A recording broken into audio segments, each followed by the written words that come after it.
So in this video, you learn how to disable Auto Factory Reset on your Samsung Galaxy Z Fold 7.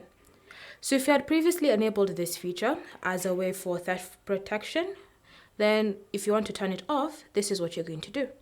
You're going to start by navigating to Settings, and once you're in Settings, you then want to scroll until you find the option Lock Screen and AOD.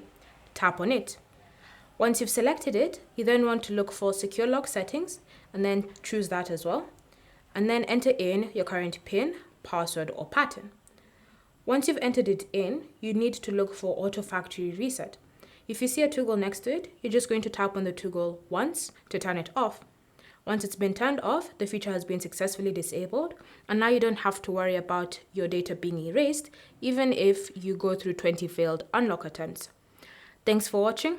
If you have any questions or comments, leave them down below and we'll get back to you.